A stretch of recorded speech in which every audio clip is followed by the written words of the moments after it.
নবী করিম সাল্লাল্লাহু আলাইহি ওয়াসাল্লাম দেখছেন এক বুড়ি দুই তিনটা বোঝা মাথা উঠায় ঘাড়ে উঠায় পড়ে যায়। নবী করিম সাল্লাল্লাহু আলাইহি ওয়াসাল্লামের রহমতের নবীর দৃষ্টি আকৃষ্ট হলো। উঠ থেকে নেমে এগিয়ে গেলেন বুড়ির কাছে। বুড়ি যাও কই? বুড়ি বলছেন, তুমি কোত্থেকে আসছো? তুমি জানো না আব্দুল্লাহর পুত্র মুহাম্মদ এসেছে সাল্লাল্লাহু আলাইহি ওয়াসাল্লাম। আজার উপায় নাই, কাফের যেখানে পাবে সেখানে কাঁদবে। আমি আমার নিরাপদ জায়গায় পালাতে চাই।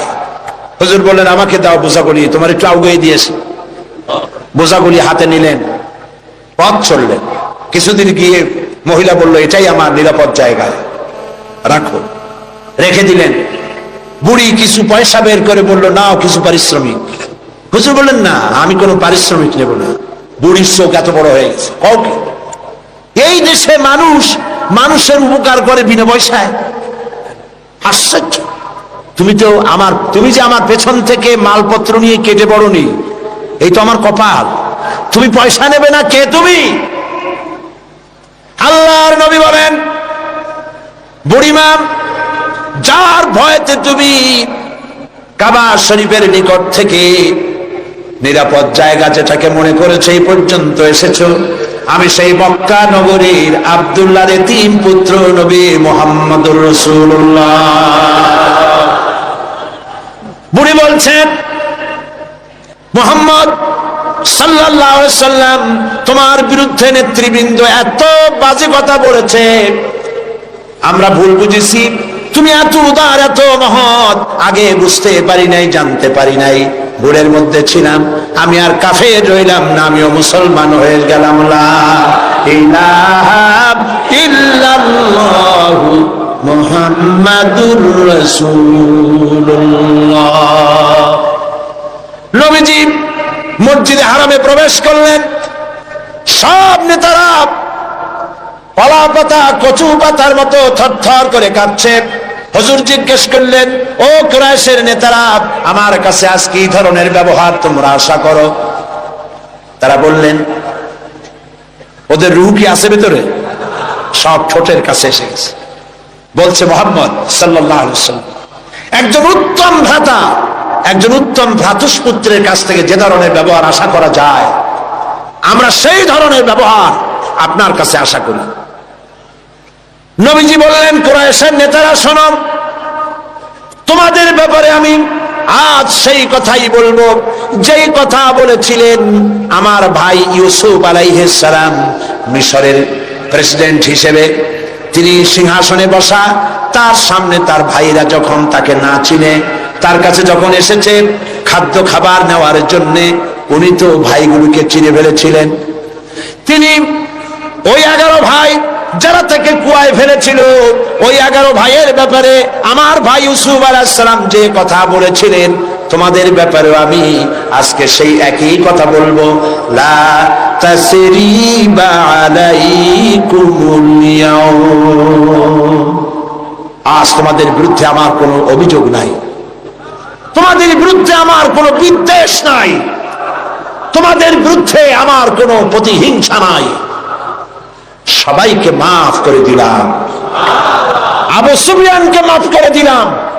আবু সুফিয়ানের বাড়ি যারা আশ্রয় নেবে তাদেরকে নিরাপত্তা দিলাম। সুবহানাল্লাহ। রাহমাতুল লিল আলামিন কাকে বলে? জনাবে মুহাম্মদ রাসূলুল্লাহ সাল্লাল্লাহু আলাইহি ওয়াসাল্লাম মক্কা দখল করলেন।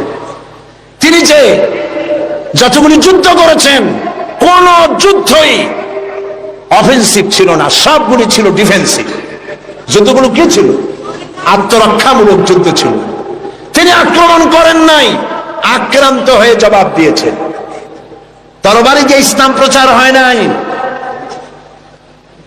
তরবারি দিয়ে ইসলাম প্রচার হয় না। ইসলাম প্রচার হয়েছে উদারতার ভালোবাসা দিয়ে। সেজন্য বলতেছিলাম, নবী করিম সাল্লাল্লাহু আলাইহি সাল্লামের যত যুদ্ধ হয়েছে, কোন যুদ্ধ আক্রমণকারী তিনি ছিলেন না, আক্রান্ত হয়ে জবাব দিয়েছেন। এবং সমস্ত যুদ্ধে মুসলমান ছিল কম, কাফের ছিল বেশি। জয়যুদ্ধ হয়েছে কারা? বলেন না কারা? মুসলমানেরা। আল্লাহ মুসলমানদেরকে বিজয় দান করেছেন সর্বত্র, বদরে, ওহদে, সব জায়গায়। আবারও করবেন ইনশাআল্লাহ। ফিজায়ে বদরে पैदा कुन फरिश्ते तेरी नुसरत को उतर सकते गर्दूं से कतर अंदर कतर अब भी। বদরের মুসলমানদের মতো ঈমান যদি তোমাদের তৈরি হয়, আজও আকাশ থেকে কাতারে কাতারে ফেরেশতা আল্লাহ রাব্বুল আলামিন তোমাদের জন্য নাজিল করে দিতে পারে। বদরের মাঠে মুসলমান 313 আর কাফের তো অগণিত। সেইখানে একজন মুসলমান দাঁড়িয়ে বলছিল, ইয়া রাসূলুল্লাহ, আমার কোনো অস্ত্র নাই, ইসলামের প্রথম জিহাদ, আমি কি নিয়ে যাব? একটা অস্ত্র দেন। হুজুর বললেন, আমার কাছে কোনো হাতিয়ার নাই। সাহাবী বললেন, হুজুর যা পারেন আপনার হাত দিয়া উঠাই আমার হাতে দেন। রাসূলুল্লাহ একটা শুকনা খেজুরের ডাল পাইলেন, শুকনা খেজুরের ডালটা তুলে নিজ হাতে সাহাবীর হাতে দিলেন। সাহাবী বলেন, রাসূলের দেওয়া শুকনা ডাল নিয়ে হাজার কাফেরদের ভিড়ের মধ্যে ঝাঁপিয়ে পড়লাম। রাসূলের দেওয়া শুকনা খেজুরের ডাল দিয়ে যখন আঘাত করলাম, ধারালো তরবারি দিয়ে আঘাত করলে যেমন অবস্থা হয়, শুকনা ডালের আঘাতে কাফেরদের কল্লা কেটে পড়ে গেল মাটির উপরে। কোনো বুঝতে পারে নাই। আল্লামা ইকবাল বলেছেন, দশত দশত दरिया भी न छोड़े हमने, दस्तो दस्त दरिया भी न छोड़े हमने, बहरे जुल्मत पे दौड़ा दिए घोड़े हमने। প্রান্ত প্রান্তর শ্রাবণের উত্তাল তরঙ্গমালার উপর দিয়ে টাইগ্রিসের বুক ছাপায়া অশ্ববাহিনী সাথে করে নিয়ে আমরা দরিয়া পাড়ি দিয়ে দরিয়ার উপরে আফ্রিকার ভূখণ্ডে গিয়ে ইসলামের পতাকা উড্ডীন করেছি। সেই মুসলমান আমরা। সাদ বিন আবি ওয়াক্কাস রাদিয়াল্লাহু তাআলা আনহু 60,000 সৈন্য নিয়ে পারস্যের বহরস নগর অবরোধ করে দরিয়া পাড়ি দিয়ে পার যাবে। বললেন সাহাবীরা, সামনে দরিয়া পারাপারের জন্য কোনো ব্যবস্থা নাই, কি করতে চাও? ইসলাম দরিয়ার এবারে থাকবে না ওপারেও নিবা? সাহাবীরা বললেন, আপনি যেভাবে নির্দেশ করবেন সেনাপতি, আমরা তাই করব। তিনি বললেন, প্রস্তুত হও, অশ্ববাহিনী, উষ্ট্রারোহী, তীরন্দাজ, তরবারিওয়ালা, যে যে অবস্থা আছো আমার সাথে দরিয়া ঝাঁপায় পড়ো।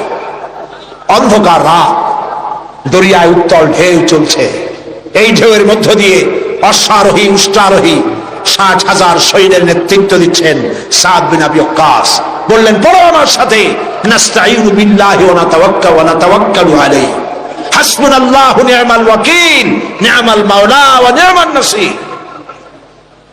ঐতিহাসিকরা লিখছেন, 60,000 সৈন্য নিয়ে এই দরিয়া পাড়ি দিয়ে নদীর ওপারে চলে যাওয়ার পর তিনি জিজ্ঞেস করলেন, সবাই তোমরা এসেছো কিনা? রাতের আধারে সবাই বললেন, সবাই খোঁজ খবর নিয়ে গুনে দেখলেন একটা ঘোড়াও হারায় নাই, একটা উটও ডুবে যায় নাই, একজন মানুষ হারায় যায় নাই, একজন মানুষের হাতের তরবারিও দরিয়ার ঢেউ ছিটকায়া নেয় নাই।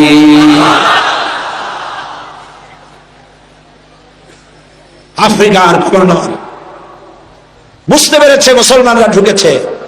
সে তার সেনাপতিকে বলল, এই মুসলমানগুলির জায়গা করে দাও জঙ্গলের কাছে। জঙ্গলের ভিতরে যে সমস্ত হিংস্র প্রাণী আছে ওরাই খাইয়া শেষ করে দেবে, রাতের বেলায় যুদ্ধ করা লাগবে না, তাদেরকে ওখানে থাকতে দেওয়া হলো। হযরত সাদ বললেন, একটা মঞ্চ বানাও সাহাবীরা। একটা মস্ত মঞ্চ বানানো হলো। ইতিহাস শুনুন মুসলমান, আপনার জীবনের গৌরব উজ্জ্বল ইতিহাস মুসলমানরা ভুলে গেছে, যুবকরা ভুলে গেছে। আজকের যুবকরা চিন্তা করেছে তারা সূর্য সেনের উত্তরসূরি। আজকের যুবকরা মনে করছে তারা রবীন্দ্রনাথের উত্তরসূরি। ও মুসলমান, সূর্য সেনের উত্তরসূরি তোমরা নও, তোমরা শহীদ তিতুমীরের উত্তরসূরি, শাহজালালের উত্তরসূরি, খান জাহানের উত্তরসূরি, খালিদ বিন ওয়ালিদের উত্তরসূরি। মঞ্চের উপরে উঠে দাঁড়ালেন, মঞ্চ নির্মিত হয়ে গেল। হযরত সাদ মঞ্চের উপরে দাঁড়িয়ে জঙ্গলের দিকে তাকিয়ে বললেন, লক্ষ্য করুন, আরে ভাই এত মানুষ, কারো তো পেশাব পায়খানা লাগতেই পারে, আপনারা পথ ছেড়ে দেন, তা না হলে আপনাদেরই অসুবিধা হবে। মঞ্চের উপরে দাঁড়িয়ে হযরতে সাদ বললেন, ইয়া আইয়াতুল হাসারাত ওয়াস সিবা নাহনু আসহাবু রাসূলুল্লাহ সাল্লাল্লাহু আলাইহি ওয়াসাল্লাম ফারজিউ ফাইন্না নাজিলুন ফামান ওয়াজাদনা বাদাহু কাতালনাহু। ও জঙ্গলের হিংস্র প্রাণীরা, শুনে রাখো, আমরা আল্লাহর নবী রাসূলুল্লাহর সাহাবী, এই এলাকায় ইসলাম প্রচারের জন্য এই এলাকায় এসেছি, আমরা এখানে রাত কাটাতে চাই। সুতরাং তোমরা যারা এই জঙ্গলের ভিতরে হিংস্র প্রাণী আছো, আমাদের নিরাপত্তার কারণে এই এলাকা ছেড়ে অন্যত্র চলে যাও। আমার এই ঘোষণার পরে যদি কোনো হিংস্র প্রাণী আমাদের সামনে পড়ে যায়, তরবারি দিয়ে ফয়সালা করা হবে। কাফেরেরা চিন্তা করলো, পাগলেরা কয় কি, মঞ্চ বানাইয়া বাঘ সিংহরে ওয়াজ করতেছে, একটা কথা হইল। কাফেরেরা দেখলো হযরতে সাদের বক্তৃতার পরে মানুষের চক্ষু বিস্ফারিত করে জঙ্গলের ভিতর থেকে সিংহের লাইনে সিংহ, বাঘের লাইনে বাঘ, সাপের লাইনে সাপ, যার যার আন্ডা বাচ্চা মুখে নিয়ে লাইন করে জায়গা ত্যাগ করে চলে গেল। সেই মুসলমান আমরা, আবার সেই দিন ফিরে আসতে পারে, ফিরে আসবে ইনশাআল্লাহ, বলি ইনশাআল্লাহ। মুসলমান জীবন দিতে জানে, জীবন দিতে জানে। মুসলমান তাদের ঈমান নষ্ট করতে পারবে না।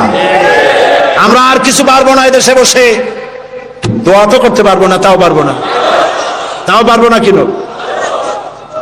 দুদায়েব, চেচনিয়ার প্রেসিডেন্ট দুদায়েব, তিনি রাশিয়ার আক্রমণে যখন চেচনিয়া তছনছ হয়ে যাচ্ছিল, তখন তিনি একটা নিউজ ইন্টারনেটে পাঠিয়েছিলেন, দৈনিক ইনকিলাব পত্রিকায় সেই খবরটা ছাপা হয়েছিল। তিনি বলেছিলেন, ও পৃথিবীর মুসলমানেরা, রাশিয়া আমাদের মারতেছে, আমাদের খাবার নাই, পড়ার নাই, প্রতিদিন আমরা মরছি, তোমরা আমাদেরকে খাবার দিলে না, আমাদেরকে অস্ত্র দিলে না, আমাদেরকে টাকা দিলে না, আমাদেরকে কিচ্ছু দিলে না, আমাদের পক্ষে কথাও বললে না।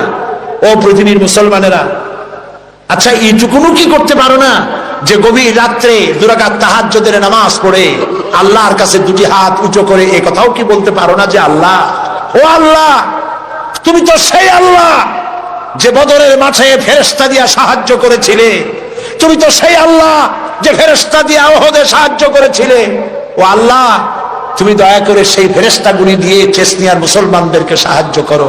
ও পৃথিবীর মুসলমান, এটুকুনও কি করতে পারো না আমাদের জন্য?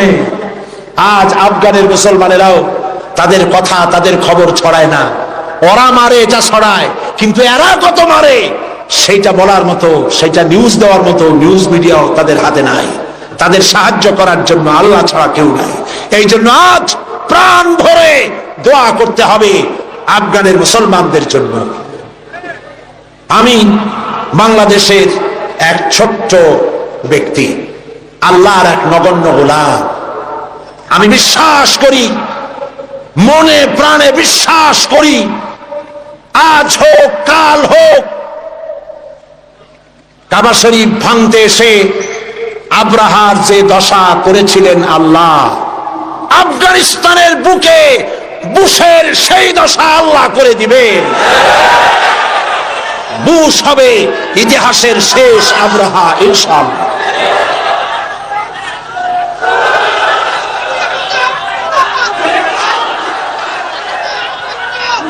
সেজন্য আজ আমরা আমেরিকার ইঙ্গো মার্কিন যে হামলা মুসলমানদের উপরে হচ্ছে, আল্লাহর সাহায্য কামনা করব দোয়ার মাধ্যমে।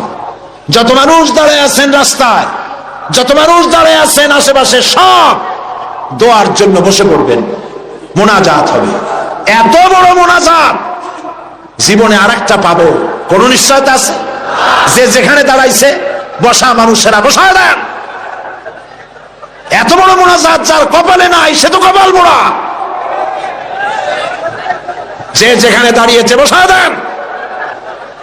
আর জোরে সোরে জিকির করেন সাল্লাল্লাহু আলাইহি ওয়াসাল্লাম।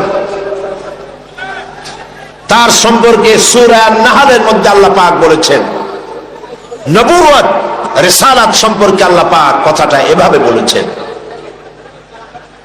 وعلى الله قصد السبيل ومنها جائر ولو شاء لهداكم أجمعين।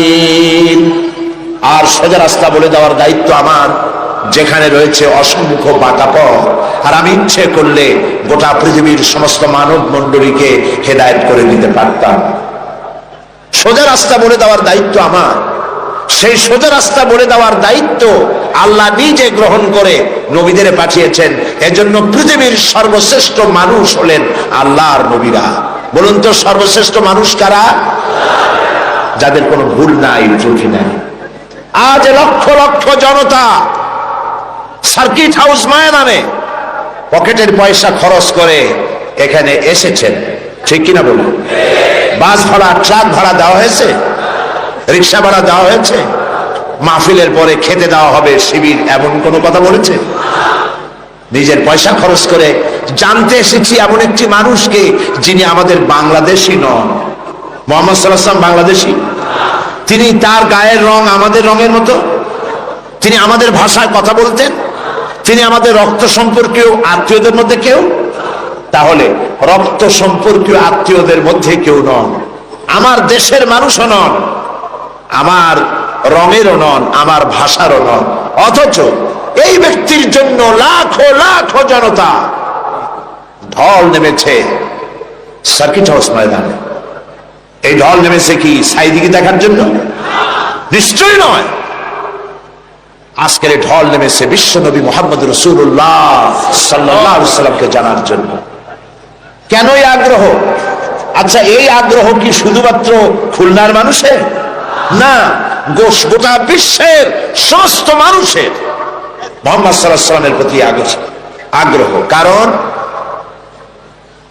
দুনিয়ায় যত নেতা এসেছেন, সমস্ত নেতা কথা বলেছেন, সংগ্রাম করেছেন নিজের দেশের জন্য, সংগ্রাম করেছেন, লড়াই করেছেন, জেল খেটেছেন, কষ্ট করেছেন, বক্তব্য রেখেছেন নিজের দলের জন্য, দেশের জন্য, নিজের ভাষার জন্য, নিজের আঞ্চলিক এলাকার জন্য, ঠিক কিনা বলেন? পৃথিবীর যে কোনো দেশের নেতা এই চরিত্রে, প্রত্যেকটি নেতা, পৃথিবীর যে কোনো নেতার নাম আপনি বলবেন, সব নেতা নিজের অঞ্চল, নিজের ভাষা, নিজের মানুষ, নিজের দল, এই জন্যই কথা বলেছে সারা দুনিয়ায়। বিশ্ব মানবতার জন্য কথা বলেছেন, নারীর জন্য, সাদা মানুষের জন্য, কালো মানুষের জন্য, নির্যাতিত মানবতার জন্য, শ্রমিকের জন্য, কৃষকের জন্য, বিশ্বব্যাপী সমস্ত মানুষের অধিকারের কথা পৃথিবীতে একজনই বলেছেন, যার নাম বিশ্ব নবী, বিশ্ব নেতা, সাইয়্যিদুল মুরসালিন, আশরাফুল আম্বিয়া, মুহাম্মদুর রাসূলুল্লাহ সাল্লাল্লাহু আলাইহি ওয়াসাল্লাম। আপন চরিত্র মাধুর্য দিয়ে পৃথিবীকে তিনি জয় করেছেন। তিনি যুদ্ধ করে পৃথিবীকে জয় করেননি, যুদ্ধ করে মানুষকে প্রধানত করেননি। তিনি মানুষের মন জয় করেছেন, মানুষকে আকর্ষণ করেছেন অনুপম চরিত্র মাধুর্য দিয়ে। আল্লাহর নবী মুহাম্মদ রাসূলুল্লাহ, সবাই বলেন সাল্লাল্লাহু আলাইহি ওয়াসাল্লাম, তার চরিত্রের প্রতি আকৃষ্ট হয়েছেন গোটা বিশ্ব। আল্লাহ পাক নিজেই যার চরিত্রের সার্টিফিকেট দিচ্ছেন। আল্লাহ রাব্বুল আলামিন বলেন, ওয়া ইন্নাকা লাআলা খুলুকিন আযীম। নবী হে, আপনি হচ্ছেন মহান চরিত্রের অধিকারী। সুবহানাল্লাহ বলবেন না? কে দিচ্ছেন এই সার্টিফিকেট? কে দিচ্ছেন? ও নবী, আপনি মহান চরিত্রের অধিকারী। খুলুকিন আযীম। আযীম কাকে বলে? আরবিতে চওড়া জিনিসকে বুঝাবার জন্য বলা হয় আরিদ, গভীরতাকে বুঝাবার জন্য আরবিতে বলা হয় আমিক। কিন্তু যে চওড়া মাপা যায় না, কত চওড়া মাপার মতো কোনো ফিতা নাই, কত গভীর তা মাপার মতো কোনো যন্ত্র নাই, এত সীমাহীন চওড়া, সীমাহীন গভীর যে জিনিস, তাকেই বলা হয় আযীম। নবী হে, আপনি এমন মহান চরিত্রের অধিকারী যা পৃথিবী কেউ মেপে কুলাতে পারবে না। সুবহানাল্লাহ। এই সার্টিফিকেট দিচ্ছেন আল্লাহ রব্বুল আলামিন নিজেই। পৃথিবীর মধ্যখানে আল্লাহ তাকে পাঠালেন। শৈশব, কৈশোর, যৌবন কাটালেন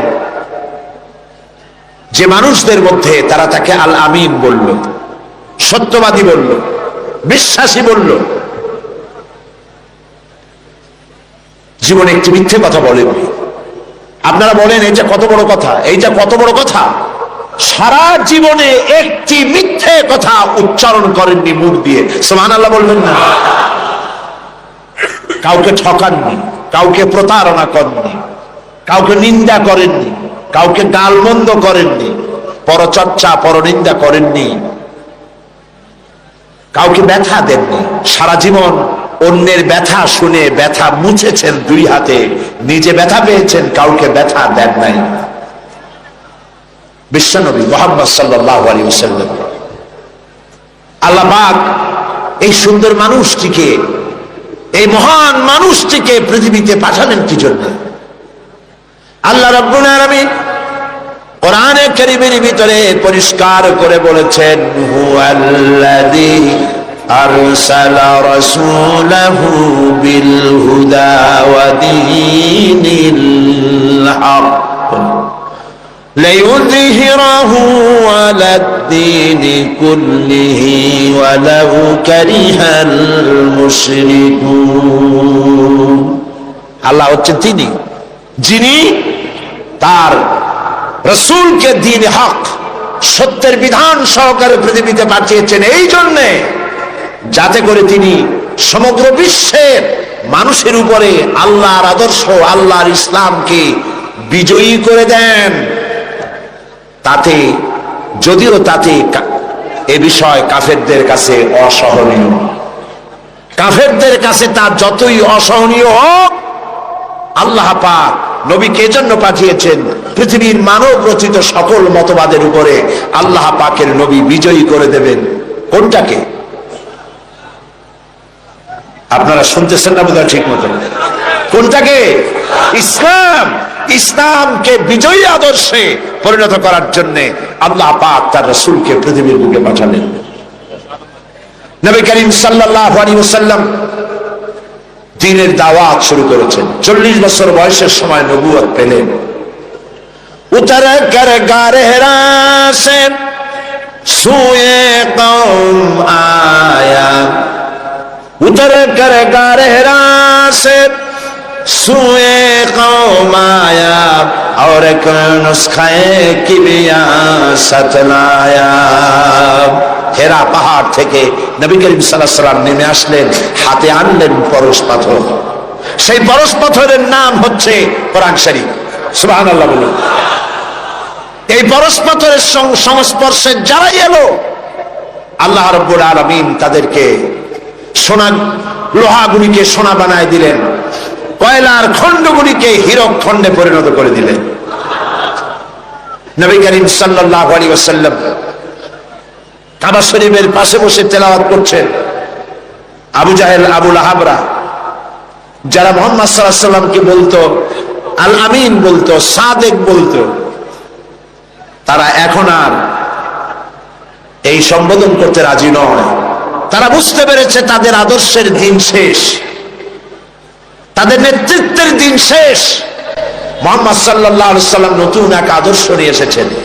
এই আদর্শের কাছে যেন কেউ না যেতে পারে, সেই জন্য তারা বলল মুহাম্মদ সাল্লাল্লাহু আলাইহি ওয়াসাল্লাম পাগল হয়ে গেছে। বলেন নাউজুবিল্লাহ। নবী করিম সাল্লাল্লাহু আলাইহি ওয়াসাল্লামকে পাগল বলা হলো। রাসূলকে যদি পাগল বলা হয়, আঘাত লাগে কোথায়? আল্লাহর অস্তিত্বে আঘাত লাগে। ওরা মুহাম্মদ সাল্লাল্লাহু আলাইহি ওয়াসাল্লামকে পাগল বলল। আল্লাহ পাক জবাব দিলেন। আল্লাহ রাব্বুল আলামিন কাফিরদের এই গালির জবাবে আল্লাহ পাক শোনায় দিলেন, ওয়া মা সাহিবুকুম বিমাজনুন, তোমাদের সাথী পাগল নন। তোমাদের সাথী সারা জীবন তোমরা যার সাথে ছিলে পাগলামির কি দেখলে? আসল পাগল কারা তা খুব শীঘ্রই প্রতীয়মান হবে, সকলের সামনে স্পষ্ট হবে। প্রিয় ভাই সব, হজের মৌসুম এলো, মুহাম্মদ সাল্লাল্লাহু আলাইহি ওয়াসাল্লাম কাবা শরীফের পাশে বসে তেলাওয়াত করছেন, তখনও তার নাম চতুর্দিকে ছড়ায় নাই। ওরা ছড়াচ্ছে পাগল বলে, জেনে ধরা রুগী বলে, কাহেন বলে, সাহের বলে, গণক, জাদুকর, পাগল, এই সব ছড়াচ্ছে। আর আল্লাহ পাক বলছেন, ওয়ারাফানা লাকা যিকরাক, ওয়ারাফানা লাকা যিকরাক, ও নবী, আপনার প্রশংসার দিগন্তকে বিশ্বব্যাপী উন্মোচিত করে দেব আমি আল্লাহ রাব্বুল আলামিন। দেখেন আল্লাহর হিকমত।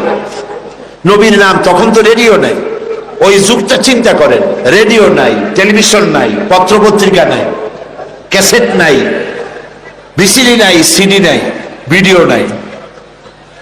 এক জায়গার খবর আর এক জায়গায় পৌঁছতে বহুদিন লেগে যায়। আল্লাহর কুদরত দেখুন প্রচারে। হজের মৌসুমে সিরিয়া থেকে, ওমান থেকে, ইয়েমেন থেকে, বাহরাইন থেকে, কুয়েত থেকে, চতুর্দিক থেকে লোকেরা এসেছে হজের মৌসুমে। মুহাম্মদ সাল্লাল্লাহু আলাইহি ওয়াসাল্লাম তেলাওয়াত করছেন কাবার পাশে বসে। আবু জাহেল তাবুতে গিয়ে বলছে, এই লোকেরা শোনো, আমাদের দেশে একটা জেনে ধরা রুগী, আপ পাগলা টাইপের লোক, নাম তার মোহাম্মদ। বলেন নাউজুবিল্লাহ। ও গালি দিয়ে শোনাচ্ছে, লোকটি পাগল হয়েছে। ওই যে দেখা যায় কি যেন পড়তেছে, তার কাছেও যাবে না, শুনবাও না কি বলে। এরা তো নাম জানতো না, আবু জাহেল নামটা শুনাই দিয়েছে। লোকেরা মনে করলো এরা হলো কুরাইশদের নেতা। পাগলের কাছে যেতে নিষেধ করেছে, কি বলে তা শুনতে নিষেধ করেছে, ঠিক আছে শুনবো না। কানের মধ্যে 2 আঙ্গুল ঢুকাই দিছে, কিন্তু পাগলটা কেমন তা তো একটু দেখে আসে। এরা পাগল দেখতে গিয়েছে। কাবার পাশে এসে নবীজির চেহারা মোবারকের উপরে যখন নজর পড়েছে, নিজেদের মুখ থেকে বেসাখতা শবতোক্তি নিজেদের মুখ থেকে বেরিয়ে গেল, পাগল কি এত সুন্দর হয়? আমরা তো পাগল দেখেছি আমাদের দেশে, মাথার চুল থাকে উস্কো খুস্কো, দাঁতে থাকে ময়লা, জামার বোতাম নিচেরটা থাকে উপরে, কাপড় চোপড় অবিন্যস্ত। পাগল তো আমরাও দেখেছি। এত সুন্দর মানুষ, তা কি কোনোদিন পাগল হতে পারে? কত সুন্দর! যার কথা আপনারা শুনতে এসেছেন, গৌতম বুদ্ধ বলেন, শ্রীকৃষ্ণ বলেন, কনফুসিয়াস বলেন, জরথুস্ট বলেন, গুরু নানক বলেন, পৃথিবীর কোন নেতার জীবন ইতিহাস ঐতিহাসিক ভিত্তি নাই। জীবনের 2-4টা ঘটনা আছে মাত্র, আর কিছু নাই। টেস্ট করুন, পড়েন, পড়াশোনা করেন। পৃথিবীর যত নেতা আছে, সমগ্র জীবনের কাহিনী খুঁজে পাওয়া যাবে না। একমাত্র নবী মুহাম্মদ রাসূলুল্লাহ প্রাণ ভরে পড়েন সাল্লাল্লাহু আলাইহি ওয়াসাল্লাম, যার জন্ম ধাত্রী মাতা। জন্ম কেমনে হলো?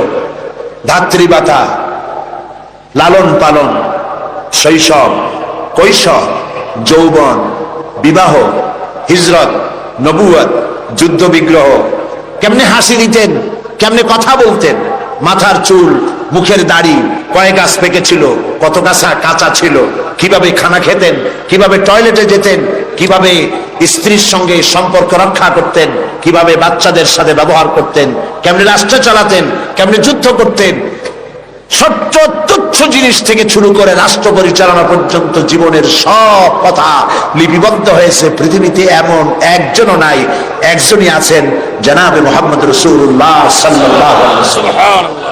শামাইলে তিরমিজি বাংলা হয়ে গেছে। মেহেরবানি করে পড়েন, মেহেরবানি করে পড়েন, পড়ে দেখুন রাসূলুল্লাহর জীবনে কেমনে খানা খাইতেন, কেমনে হাঁটতেন, কেমনে বসতেন, কেমনে হাসতেন, কেমনে কাঁদতেন, সব লিপিবদ্ধ হয়েছে, কোনো কথা বাদ পড়ে নাই। সুবহানাল্লাহ। কারণ পৃথিবীর নেতারা তাদের জীবন দুই ভাগে বিভক্ত, একটা হচ্ছে পার্সোনাল লাইফ, আর একটা হচ্ছে প্রাইভেট, কি বলে, public life. Public character, personal character, চরিত্রটা দুই রকম, ব্যক্তিগত চরিত্র আর মানুষের সামনে দেখাবার মতো আরেকটা চরিত্র। নবী করিম সাল্লাল্লাহু আলাইহি ওয়াসাল্লামের চরিত্র এরকম ছিল না।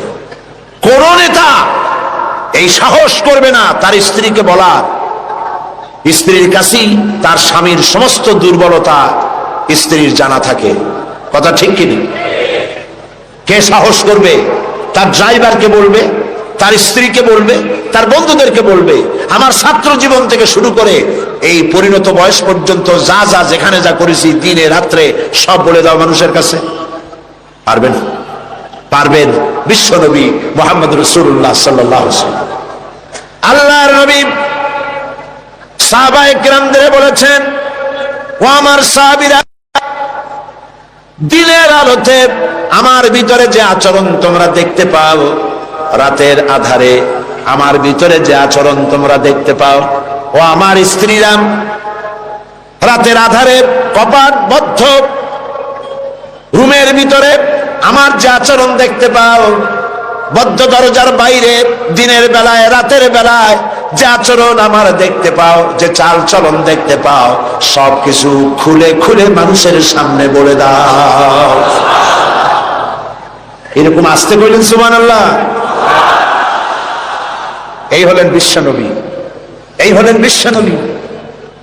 ফাইনা তাযহাবুন, ও মুসলমানেরা, আসল নেতা থুইয়া কোন নেতার পিছনে দৌড়া? হায় রে কপাল পোড়া মুসলমান, তোমার নেতা আমার নেতা, সাতামাতা সাতামাতা, এইসব মাইসে কয়। তোমার নেতা আমার নেতা বিশ্বনবী মুস্তাফা সাল্লাল্লাহু আলাইহি ওয়াসাল্লাম। চিল্লায়ে বলো, তোমার নেতা আমার নেতা কে?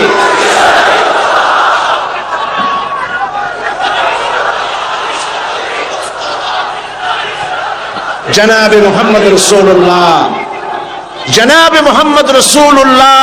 সবাই বলেন সাল্লাল্লাহু আলাইহি ওয়াসাল্লাম।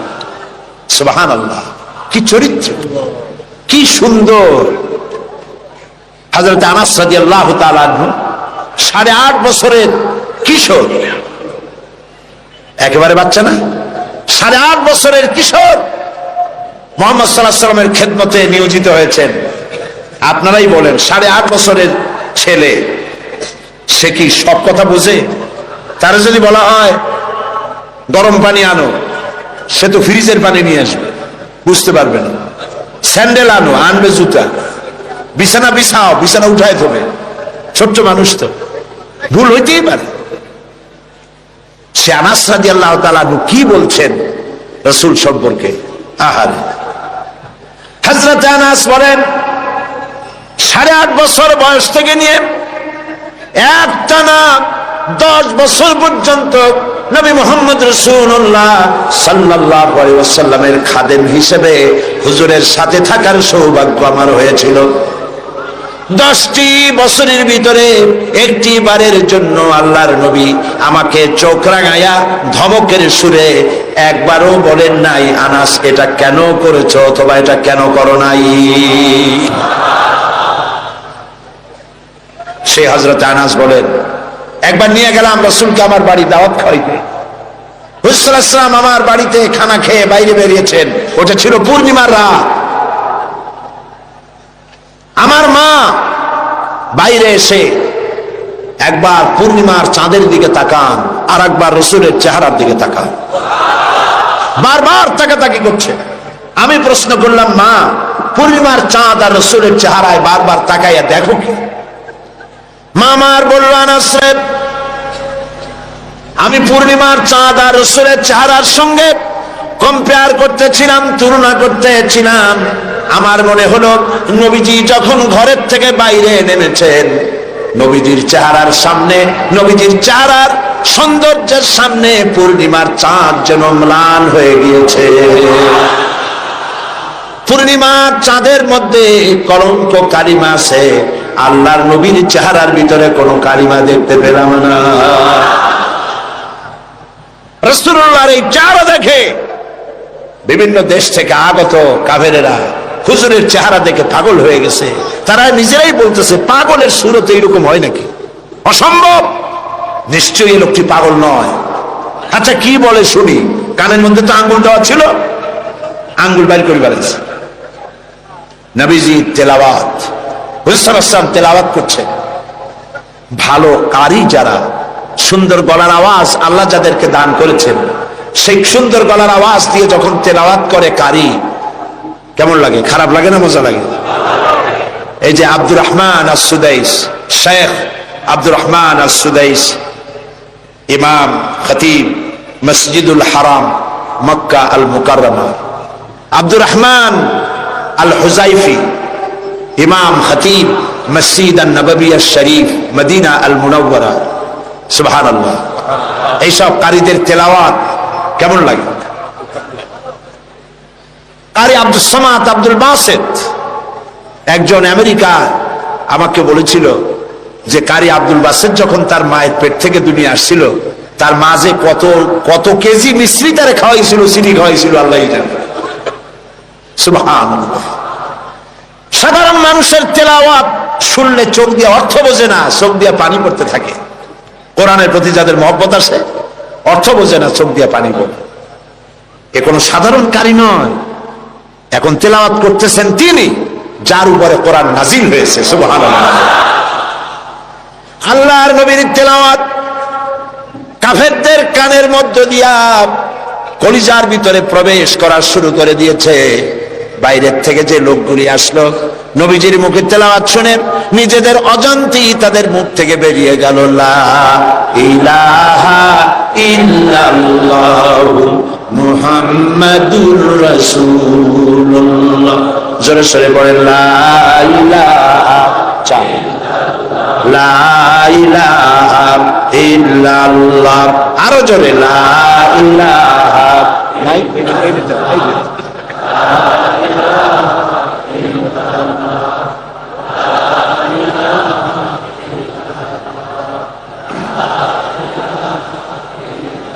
লা ইলাহা ইল্লাল্লাহু মুহাম্মাদুর রাসূলুল্লাহ। নবী করিম সাল্লাল্লাহু আলাইহি ওয়াসাল্লামের অনুপম চরিত্র মাধুর্যের মধ্য দিয়ে ইসলামের দাওয়াত ছড়িয়ে পড়ল সবখানে।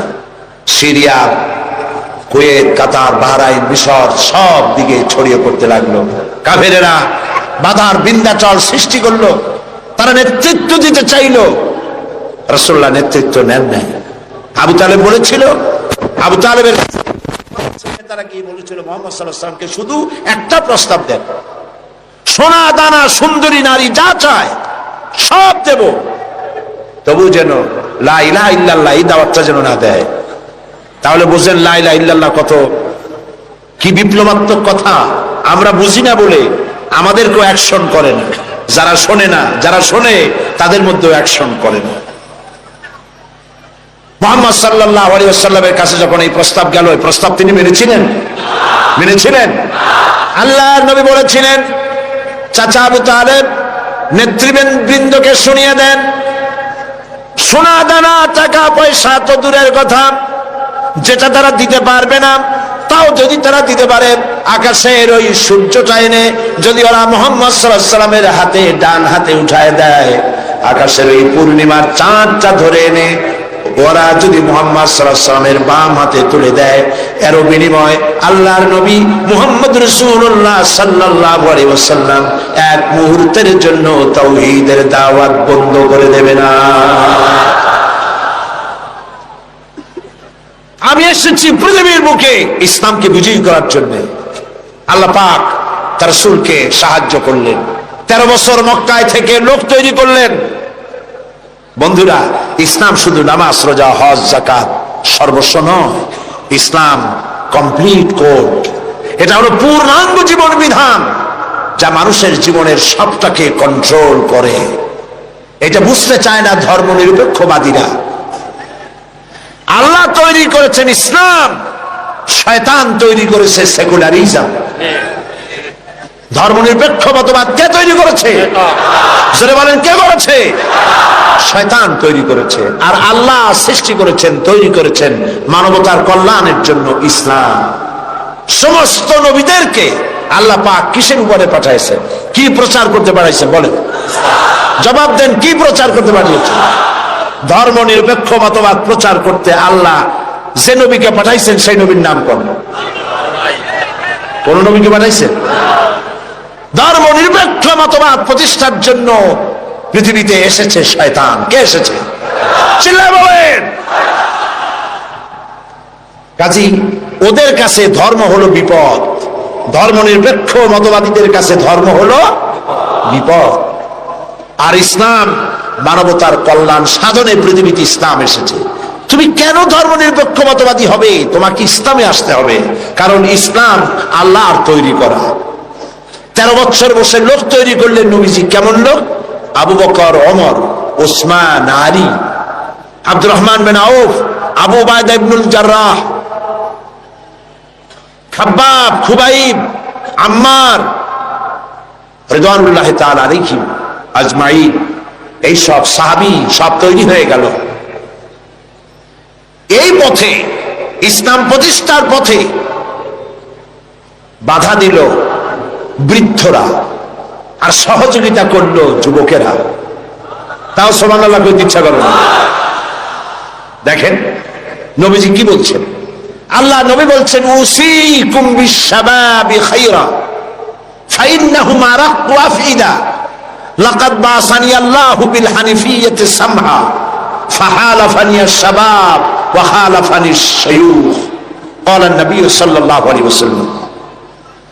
আল্লাহর নবী বলেন, আমি তোমাদেরকে নসিহত করছি, যুবকদের ব্যাপারে তোমরা কল্যাণকামী হবে, কারণ আল্লাহ রাব্বুল আলামিন উদারতা সহকারে এই পৃথিবীতে দ্বীন প্রতিষ্ঠার জন্য আমাকে পাঠিয়েছেন।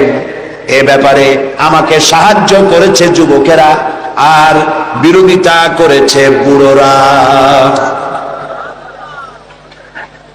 যুবক এরাই আমাকে সাহায্য করেছে। দেখেন বিরোধিতা যারা করলো তাদের বয়স কত?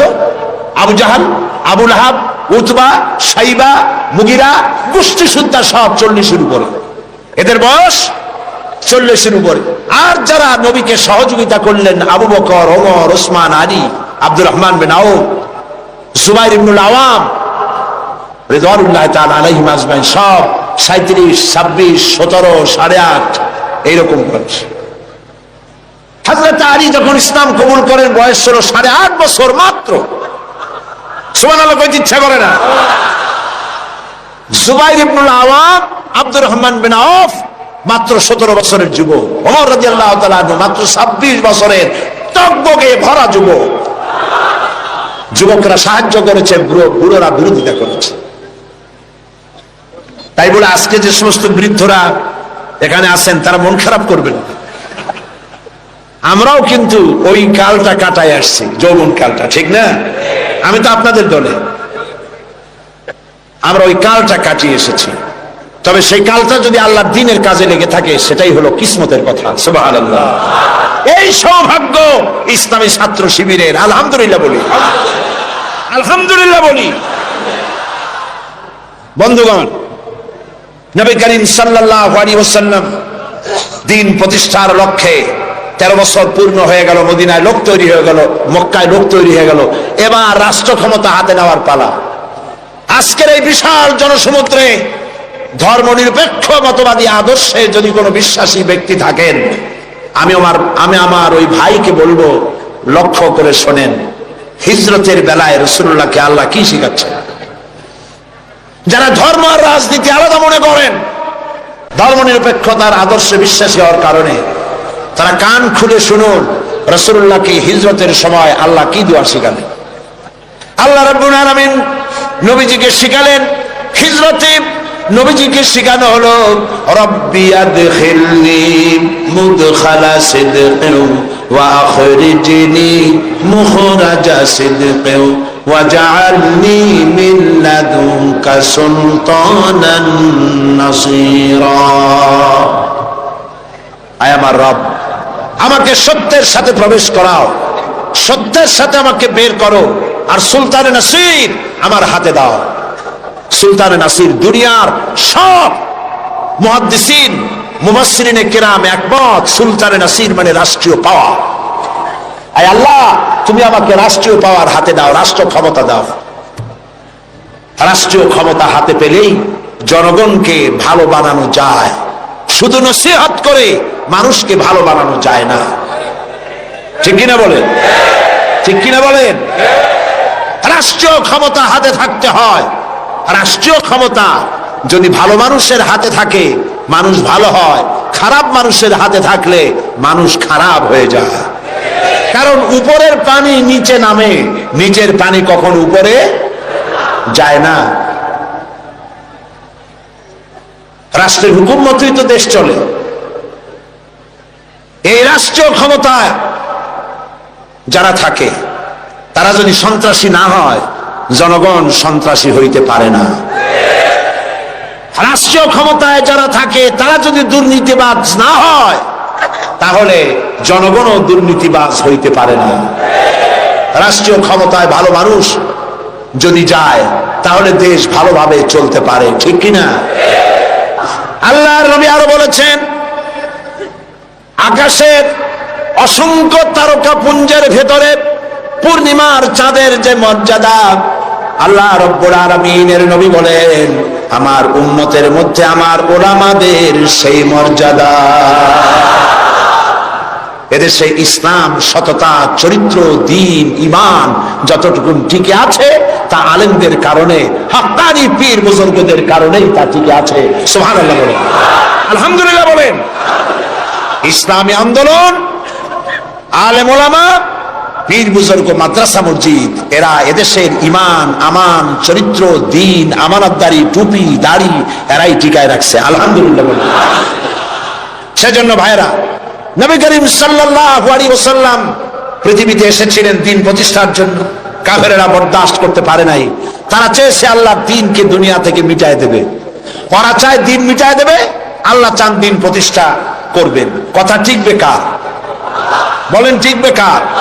আল্লাহ রাব্বুল আলামিনের কথাই টিকবে। কালিমাতুল্লাহি হিয়াল উলিয়া, আল্লাহর কথাই সর্বোচ্চ থাকবে। আল্লাহ রাব্বুল আলামিন কোরআনে কারীমের মধ্যে বলে দিয়েছেন, ওয়ালা তাহিনু ওয়ালা তাহজানু ওয়া আনতুমুল আলাউনা ইন কুনতুম মুমিনিন। কোন ভয় নাই, কোন চিন্তা নাই, যদি তোমরা মুমিন হও আমি আল্লাহ রাব্বুল আলামিন তোমাদেরকে জয়ী করে দেব। বিজয় তোমরাই লাভ করবে। নবী করিম সাল্লাল্লাহু আলাইহি ওয়াসাল্লাম হিজরত করলেন, মক্কা শরীফ থেকে মদিনায় চলে এলেন। তিনি আজ মদিনা স্টেটের প্রেসিডেন্ট। সুবহানাল্লাহ বলেন। রাতের আধারে এসেছেন, রাতের আধারে এসেছেন, একজন মানুষ সাথে নেই। আজ রাসূলুল্লাহ প্রেসিডেন্ট। বদরের বিজয় হয়েছে, ফতহ মক্কার সময় এসেছে। রাসূলুল্লাহ মক্কা দখলের জন্য যাচ্ছেন, সাথে আজ কত লোক?